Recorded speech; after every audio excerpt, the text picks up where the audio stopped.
내 이름은 시마다 다카유키, 18살의 직장인이다. 내 학력은 대학은커녕 고등학교도 못 나온 중졸 노동자다. 사실 나도 다른 사람들처럼 대학까지 나오고 싶었지만 집안 형편상 그럴 수가 없었다. 내가 중학교 3학년이 될 때까진 우리 집도 지극히 평범한 가정이었다.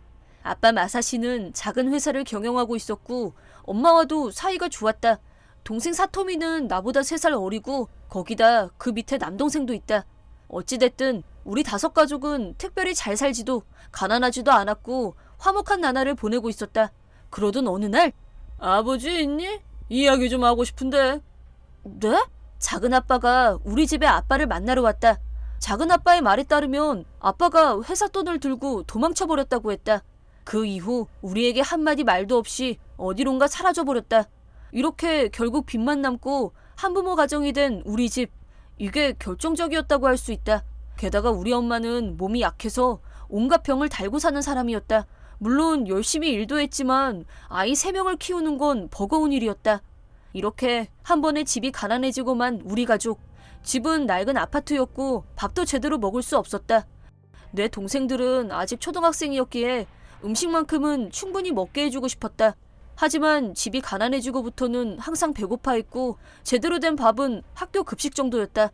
많이 고민한 끝에 고등학교에 갈 상황이 아니라고 판단했고 진학을 포기했다.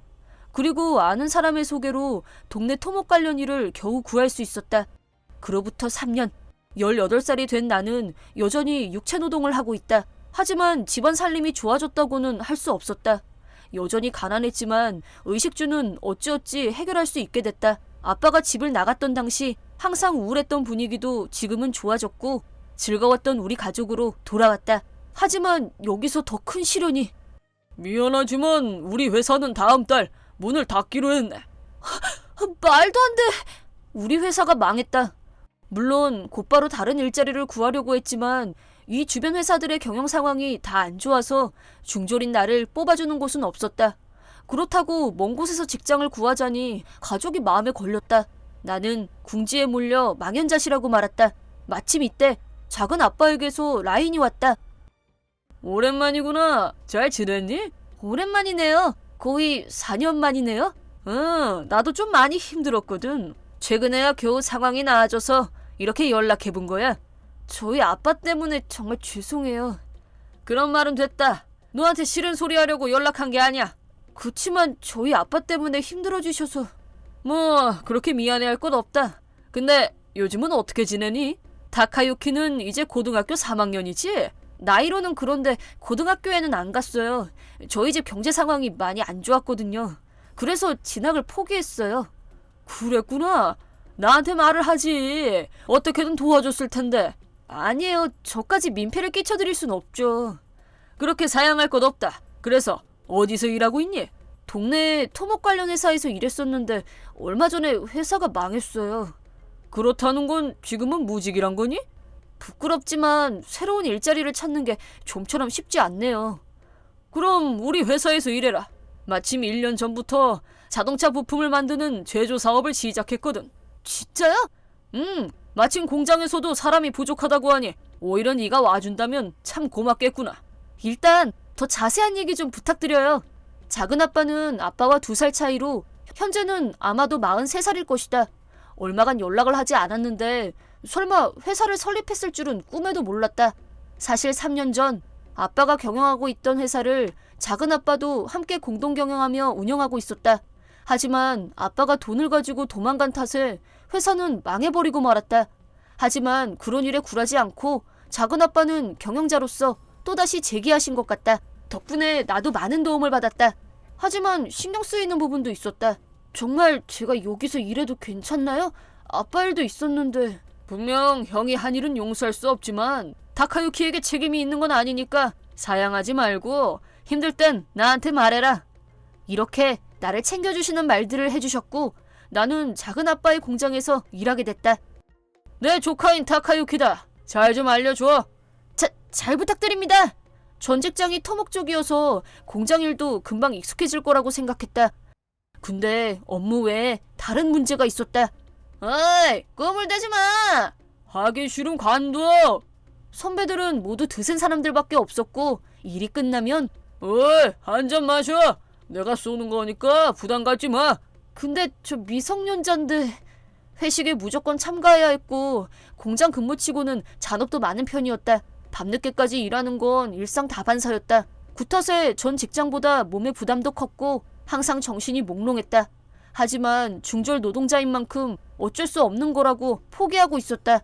그 후 일을 시작한 지 한 달이 지났고 기다리던 월급날이 됐는데 월급 명세표를 보고 깜짝 놀랐다.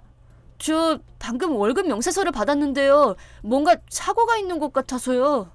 착오라니? 뭐가? 월급 액수가요. 5만 원밖에 안 들어왔어요. 아, 그거 착오 아니야. 그게 무슨 말씀이세요? 저는 정사원이고 정해진 근무 시간 이상으로 일하고 있다고요. 일 시작하기 전에 약속한 게 있잖아. 너희 엄마 병원 치료비 말이야. 네, 근데 작은아빠가 치료비를 대주신다고 했던 것 같은데요? 아무래도 잘못 이해한 것 같구나. 난 단순히 내 돈으로 먼저 내준다고 했을 뿐이야. 그래서 그 치료비만큼 급여에서 공제한 거다. 그렇게 말하지 않았던가? 네, 그런 말은 못 들었어요. 치료비는 그렇다고 쳐도 아무리 그래도 5만 원이라니 너무 적은 것 같아요. 치료비가 그렇게 많이 나온 것도 아니었는데. 다카요케, 우리 형, 즉 너희 아빠 때문에 내가 얼마나 고생을 했는지 아니? 그 일은 정말 죄송합니다. 네가 사과한다고 해도 그 돈은 돌아오지 않아. 그니까 이렇게라도 조금씩 네가 갚아줬으면 한다. 속죄받을 기회니까 네가 고생을 좀 해줘야겠구나. 그치만 5만 원은 좀... 네가 싫다면 강요할 마음은 없다. 하지만 아빠 때문에 우리 가정도 무너질 뻔했어. 내게 미안한 감정이 있다면 성의를 보여야 하지 않겠니? 그 말에 나는 뭐라 말할 수 없었다. 실제로 아빠는 작은아빠에게 엄청난 피해를 줬기 때문이다. 하지만 당연하게도 이 금액만으론 생활이 어려웠다. 나는 하는 수 없이 편의점 야간 알바도 시작했다. 알바를 매일 하진 않았지만 하루 종일 일한 후에 야간 알바는 정말 힘들었다. 평균 수면 시간은 4시간도 채 되지 않았고 하루하루가 힘들었다. 가족들 앞에서조차 그런 내 몸 상태를 감출 수 없었다. 어? 벌써 다 먹은 거야? 아, 별로 식욕이 없네.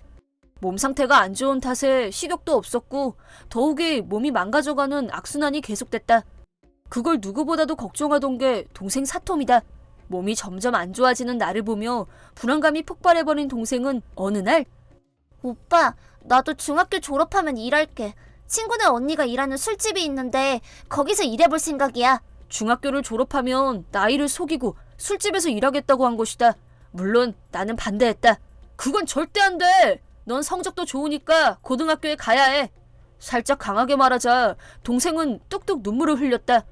그치만 계속 이대로 두면 오빠 몸이 남아나질 않을 텐데 그렇게 되면 이번에야말로 우리 집은 끝장이야. 동생의 말은 내 전곡을 찔렀고 나는 할 말이 없었다. 일단 이 이야기는 나중에 다시 하는 걸로 했다. 그렇게 며칠 후 공장 쉬는 시간에 동생에게서 라인이 왔다. 오빠 큰일 났어. 왜 그래? 무슨 일 있어? 근데 누가 다치거나 그런 건 아니야. 일단 진정하고 내 얘기 잘 들어. 그래? 그럼 다행인데. 방금 우리 집에 전화가 왔는데 아빠가 심장발작으로 돌아가신 것 같아. 아빠라니? 우리 아빠 말이야? 맞아. 전화로 알려준 사람은 아빠가 살고 있는 아파트의 이웃분이었어. 혹시 자기한테 무슨 일이 생기면 가족한테 연락해달라고 부탁을 받았대. 확실해? 장난 전화 아니고? 응, 내 이름도 알고 있더라고. 확실한 것 같아. 그렇구나. 엄마한텐 말했어? 응, 당연하지. 엄청 충격받아 하셨어. 실종된 남편을 이렇게 찾게 됐으니 그럴만도 하지. 그렇겠지. 일단 오늘은 최대한 빨리 들어갈게. 그리고 그 이웃분이 간단하게 장례식을 치러주실 건가 봐. 혹시 오실 수 있으세요? 라고 했어. 원래대로라면 엄마가 가셔야 하는데. 안 돼. 몸 상태도 아직 안 좋고 거기 가면 또다시 악화되실 것 같아. 솔직히 나도 어찌해야 좋을지 모르겠어서 가기 싫어. 그치? 알았어. 내가 갈 테니까 날짜랑 장소 좀 물어봐줘. 이렇게 나는 아빠의 장례식에 참석하게 되었다. 약소한 장례식이었다. 오랜만에 본 아빠의 얼굴은 많이 변해 있었고 초라할 정도로 빼빼 말라 있었다. 아빠가 살던 곳도 지금 우리가 사는 곳보다 낡은 아파트였고 혼자 살면서 이웃분 외에 그 어떤 교류도 없었다고 한다. 근데 장례식에는 또 다른 조문객이 있었다. 겉보기엔 20대 중반쯤 돼 보이는 젊은 여자였다. 내 지인이나 친척도 아니었고 이웃분도 처음 보는 사람이라고 했다. 누군지 신경 쓰였지만 결국 인사만 하고 장례식이 끝나버렸다. 그런데 집에 들어가는 길에 저기요, 마사시 씨의 자녀분이세요? 드릴 말씀이 있는데 잠깐 시간 괜찮으세요? 그 수수께끼의 여성이 말을 걸어온 것이다.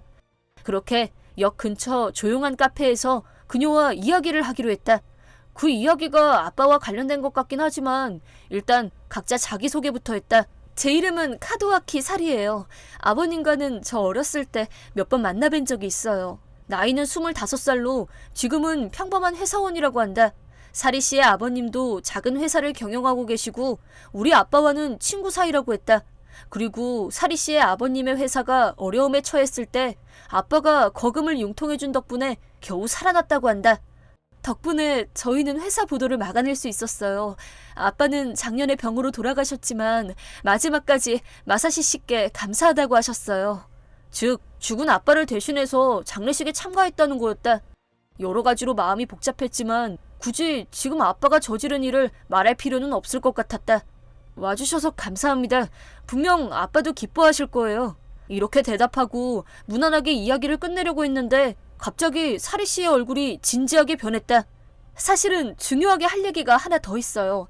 생전 저희 아빠에게 들은 이야기인데요. 당신도 알아둬야 할 것 같아서요. 사리 씨의 이야기는 정말 생각지도 못한 것이었다. 그 다음 날 나는 회사 사장실로 가서 작은 아빠를 만났다. 작은 아빠께 드릴 말씀이 있습니다. 아빠 일로요. 형 이야기라면 하고 싶지 않구나. 너희 아빠는 범죄자야. 너도 이제 그만 잊어라. 작은 아빠의 표정은 미심쩍었다.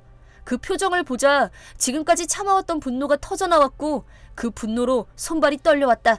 하지만 마음을 굳게 먹고 말을 꺼냈다. 거짓말하지 마! 회사 돈을 훔친 건 아빠가 아니라 당신이잖아! 그렇다. 그날 사리 씨는 아빠가 누명을 쓴 사실을 말해주었다. 아빠는 사리 씨의 아버님에게만 이 사실을 말했는데 덩달아 사리 씨도 알게 된 것이다. 사실 회사 돈을 횡령한 건 작은 아빠로 횡령한 이유는 도박이었다. 횡령액도 수천만 원에 달했다.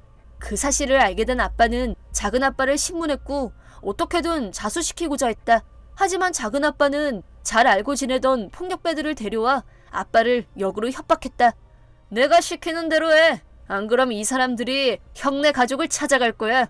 가족을 인질로 잡힌 아빠는 반항 한번 못 해보고 작은 아빠가 시키는 대로 그렇게 증발해버린 것이다.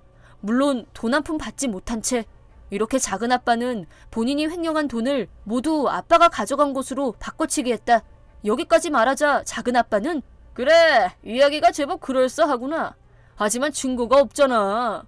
시치미를 떼기 시작했다. 하지만 증거라면 있습니다. 사리 씨가 경찰과 함께 온 것이다.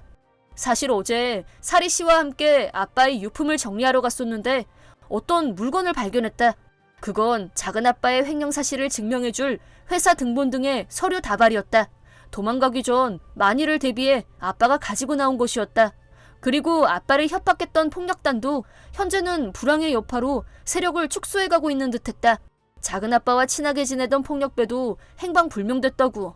즉 작은 아빠의 백이었던 지하 조직이 현재는 존재하지 않는다는 것. 이 모든 것은 사리 씨의 아버님이 살아생전 모두 조사해둔 것이었다. 이렇게 작은 아빠는 경찰에 연행됐다.